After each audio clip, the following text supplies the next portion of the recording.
आगे बढ़ाते हैं।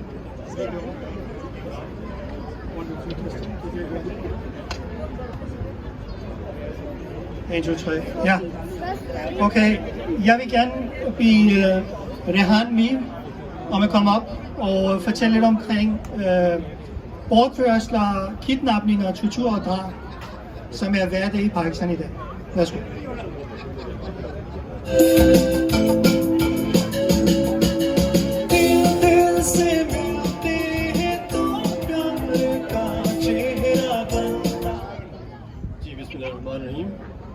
Kan I høre mig? Er lyden klar alle steder? Perfekt.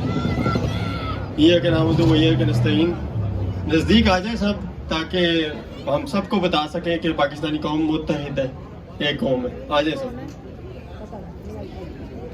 Mit navn det er Rehan, og jeg har fået æren af at italesætte et essentielt emne, der har haft påvirkning på Pakistans nuværende situation. Normalt så kan jeg snakke om det her dagen lang, og jeg behøver ikke at skrive en tale ned og forberede mig. Men jeg ønsker ikke at sentiment og emotionelt, at jeg siger noget forkert, som gør mere skade end gavn. Derfor er jeg ansvarlig, og jeg har tænkt mig nøje om, hvad det er, jeg kommer til at sige, og jeg forsøger at holde mig sætning for sætning. Selvom jeg er opvokset i Danmark, har taget min uddannelse her, har mit fundament her, har jeg stadigvæk fulgt tæt med i Pakistans politik, staten og hærens indflydelse i Pakistan. Kya kare? Dil to Pakistani hai na. Jeg vil gerne stille et spørgsmål til alle de få danskere, der er til stede her i dag. Hvad er det for en styreform og holdning, vi har i Danmark omkring, hvordan man skaber en regering? Lever vi i et demokrati, eller lever vi i en undtagelsestilstand? Vi alle sammen ved, at i et folkestyre som demokrati, der ligger magten hos folket. Man har en stemmeret, man vælger dem, man ønsker skal være i regeringen. Og flertallets stemme vinder altid. Men nu vil jeg gerne fremhæve, hvordan det foregår i Pakistan. Dagen i dag er alle regeringer, der er etableret i Pakistan, blevet valgt af staten. Det som vi på engelsk kalder establishment, og det jeg vil specificere endnu mere som en gruppe af individer, som sidder på toppen af hæren. Disse individer bestemmer bogstaveligt talt, og det er bevist on record, de interviewer endda den de ønsker at vælge som statsminister. Før i tiden fik vi fortalt af vores forældre og vores bedsteforældre, at vores hær har intet med politik at gøre. De spiller ingen rolle. Men min generation fik vores største øjeåbner den 7. marts 2022. Derfor tager jeg tilbage i tiden på en rejse tilbage den 7. marts, og det føles som om det var i går. Den dag fik vi en åbenbaring, at den største modstander for Pakistans udvikling er ikke de korrupte politikere eller vores nærliggende fjender. Det er den gruppe af individer, der sidder i toppen af hæren, der ikke ønsker, at Pakistan skal udvikle sig. Lad mig forklare. Den 7. marts 2022 overholder den pakistanske ambassadør i USA et officielt møde, hvor der bliver taget noter fra begge sider selvfølgelig. Men den amerikanske Undersecretary of State, Donald Lu truer den pakistanske ambassadør med følgende sætning: hvis I ikke fjerner Imran Khan fra magten via et mistillidsvotum, som i øvrigt ikke var sket endnu på daværende tidspunkt i Pakistan, så vil Pakistan lide de efterfølgende konsekvenser. Men hvis I får ham af magten via et mistillidsvotum, så vil alt blive tilgivet. Personligt ved jeg ikke, hvad Pakistan har gjort af ondt mod USA, efter Imran Khan har været i førersædet.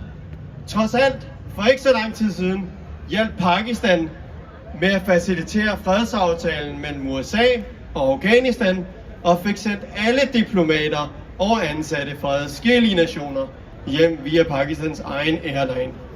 I en tid, hvor ingen lande som i ingen lande turde at tage derned for at hente deres egne ansatte, ikke engang Danmark. Det der er sket, og det der er sket efterfølgende, er, at en måned efter, den 9. april, sker der så det her mistillidsvotum. Gad vide hvordan. Hvem end det er, Donald Lu vil sende sin besked til, var i hvert fald ikke den pakistanske ambassadør, og heller ikke Imran Khan. Men nærmere den enhed, der styrer Pakistan. Den 9. april sker som sagt mistillidsvotummet, og disse individer i toppen af hæren vælger at købe en masse stemmer og får købt sig til at fjerne Imran Khan som statsminister. Nu vil jeg angive nogle konkrete eksempler for at argumentere for, hvorfor de ønskede at fjerne Imran Khan fra statsministerposten. Han var den første statsminister, der tog landsdækkende tiltag og initiativer for at give hjemløse tag over hovedet og mad at spise på regeringens regning. Statsministeren, der tænkte på, at den fattigste befolkning, der sover på gaden, også fortjener både tag og mad. Derudover indførte han et system, der minder meget om vores sygesikringsbevis, som Arif også nævnte, hvor en hvilken som helst pakistansk citizen kunne tage til et hospital, privat eller offentligt, og få dækket 1 million pakistanske rupees på regeringens regning. Derudover kender vi alle til Imran Khans indsats for at skabe udviklingsmuligheder for unge mennesker som mig selv. Som Arif også nævnte, Imran Khans regering fik Pakistans BNP steget til omkring 6%, for at være helt præcis 5,6. Jeg vil gerne skippe nogle af tingene, jeg har skrevet ned, fordi jeg nævnte dem. Men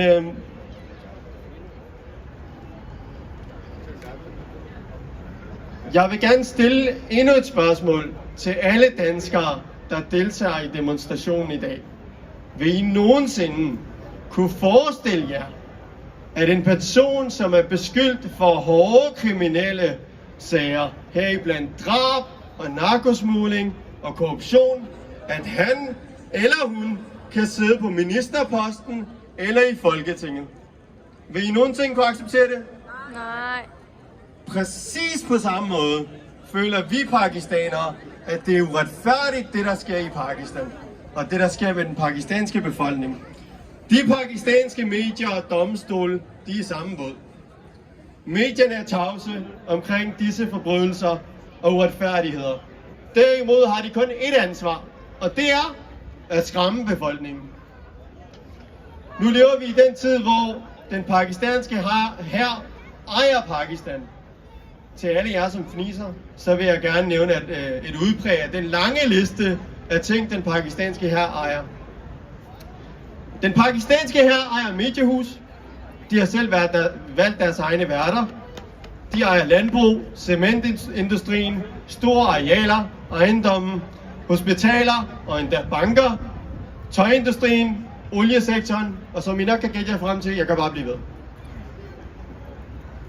Ejer hæren i Vesten alt, eller er det civil supremacy? Jeg kunne fortsætte hele demonstrationen, men jeg har et tidsinterval, jeg skal holde mig indenfor. Nu går vi videre til noget andet. Vi startede med korruption og hæren. Nu går vi videre til tortur, kidnapning og drab. Den 9. maj 2023 sker der et oprør ifølge den pakistanske regering, medierne og hæren, som er planlagt af Imran Khan og hans parti. Dette oprør sker i form af en masse mennesker, der invaderer et korpskommanderhus, der ligger i Lahore. Ironien i det her er, at alle områder, hvor militæret er bosat, er der høj sikkerhed og kontrol. Men på magisk vis, så bryder en masse mennesker igennem og når at ødelægge en masse genstande i det her hus. Når det så er sagt, fordømmer Imran Khan og adskillige andre partier denne handling, da Imran Khan aldrig har sagt noget imod staten og hæren. Kort tid efter begynder myndighederne og politiet at kidnappe disse kvinder og mænd, uden nogen tilladelser fra domstolene, uden nogen form for beviser. Alle PTI's medlemmer, altså Imran Khans partimedlemmer, bliver fængslet, indtil at de fordømmer det der skete den 9. maj 2023. उससे पहले गद्दारी का पर्चा, लेकिन एक press conference की और दूध के धुल गए। सुनने में आया है कि जन्नत में वापस जाने के लिए इब्लीस ने भी पाकिस्तानी अदालत का रुख कर लिया कि उससे वहां पे तो स्टे मिल ही जाएगा। Den i dag der gået over 5 måneder, og ingen retfærdighed og potentiel løsladningsgrundlag er bragt på bordet for disse kvinder og protestanter. Et andet essentielt eksempel, som jeg ikke kan undgå at nævne, er de mange journalister, der er flygtet fra Pakistan, fordi de troede på livet ved at sige sandheden omkring det, der foregår mellem hæren og politisk. Arshad Sharif Shahid er en af de prominente navne i Pakistans journalistik. Manden, der var en fortaler for retfærdighed, udfordrede det traditionelle status quo, belyste kritiske og de udfordringer, Pakistan stod overfor økonomisk og politisk. Han var et talerør for især den fattige befolkning. Så kom dagen, hvor der blev erklæret en masse falske domme mod Arshad Sharif, da han talte imod den gruppe af individer, der sidder i toppen af hæren. Han afslører beviser på korruption fra adskillige politikere, og alt det, jeg siger, kan verificeres i dokumentaren, der hedder Behind Closed Doors. Så kommer der en tid, hvor Arshad Sharif så begynder at modtage anonyme opkald fra Namalum Afrad, som truer ham og hans familie på livet, medmindre han stopper med at afsløre de her ting. Derfor vælger han at appellere til de højeste magter og domstole, der findes. Endda FN omkring den tilstand, han er i. Men som I nok alle kan gætte jer frem til, er de højeste magter også magtesløse. Så han vælger så at flygte i nødvendighed væk til det første land, han kan, hurtigst muligt. Det bliver Kenya, grund af hans nationalitet. Den 23. oktober 2022 bliver Arshad Sharif dræbt. Ifølge myndighederne er det lokale politi, da han valgte at køre fra et lokalt politicheckpoint. Derfor tillod politiet sig at tømme deres gevær og give den gas. Arshad Sharif bliver dræbt i Nairobi, Kenya. En lokal gruppe af journalister i Kenya afslører et par dage efter, at han blev dræbt af pakistanske lejesoldater. Og dette understreger det investigeringshold, som tog til Kenya også, fra Pakistan. ये दुश्मन के बच्चों को पढ़ाने की बात करते हैं। दुश्मन तो चांद तक पहुंच गया है।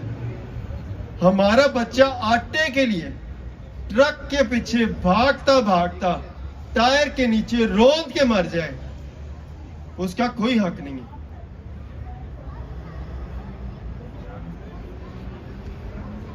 एक घर ऐसा जल जाए जिसका पूरे पाकिस्तान को न पता हो कि उसका नाम जिना हाउस रख दिया गया, वो जल जाए तो आधा पाकिस्तान इन्होंने किडनैप कर दिया. Der bliver spurgt omkring affiliationer på hospitaler, og det seneste eksempel er den stakkels 7-årige dreng Amar, som døde, da hospitalerne ikke ville beholde ham, fordi hans far var PTI-medlem. Disse forhold ser vi ikke engang i Kashmir eller Palæstina, som vi i dag hører om i Pakistan.